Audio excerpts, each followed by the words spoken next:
आपण पाहतात सार्थक न्यूज। मधुर ऑप्टिशियन्स आणि branded goggles, Ashoknagar road, Satpur, Nashik. पपैया नर्सरी ते बारदान फाटा रस्ता बनला धोकादायक, मनसेकडून कारवाईची मागणी। पपैया नर्सरी ते अशोकनगर पुढे बारदान फाटा परिसरातील रस्त्याची अत्यंत दयनीय अवस्था झाली असून संपूर्ण रस्त्यावर माती, मुरुम, खडी, वाळू तसेच इतर बांधकाम साहित्य पडलेले असल्याने नागरिकांच्या जीवितास धोका निर्माण झाला आहे। गेल्या 2 दिवसात या परिसरात मोठ्या प्रमाणात अपघात झाले असून अनेक नागरिक जखमी झाले आहेत।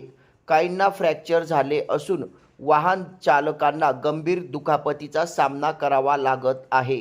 रस्त्यावर साचलेल्या धुळीमुळे नागरिकांना श्वसनाचे त्रास सुरू झाले असून वाहने स्लिप होऊन मोठ्या प्रमाणात नुकसान होत आहे। प्रगती शाळेसमोर, अशोकनगर अमृत गार्डन, पपैया नर्सरी तसेच अशोकनगर भाजी मार्केट परिसरात वारंवार अपघात होत असल्याने नागरिकांमध्ये भीतीचे वातावरण निर्माण झाले आहे। स्थानिकांनी संबंधित इंजिनियर व कर्मचाऱ्यांकडे वारंवार तक्रार करूनही त्यांच्याकडून उडवाउडवीची उत्तरे दिली जात असल्याचा आरोप नागरिकांनी केला आहे। संबंधित ठेकेदारावर कोणाचा तरी वरदहस्त असल्याने प्रशासन दुर्लक्ष करत असल्याची भावना नागरिकांमध्ये आहे।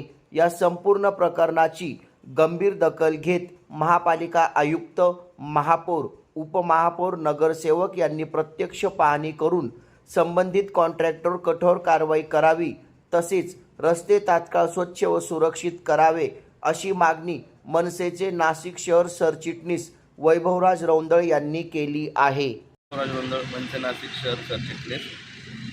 येत्या 2-3 दिवसापासून पपैया नर्सरीपासून ते बारदान फाटापर्यंत जो आपला रोड आहे त्या रोडवर प्रत्येक ठिकाणी रस्त्याचे कामं चालू आहेत। दुतर्फा कामं चालू असतात, रस्त्यामुळे वाळू, कच, मुरुम, माती ते रस्त्यावर पडलेले आहे। याच्यामुळे लोकांच्या गाड्या स्लिप होत आहे, कोणाचे पाय फ्रॅक्चर होत आहे, तर कोणाच्या हाताला पायाला लागतं आहे, दुखापत होत आहे, कचडला जात आहे।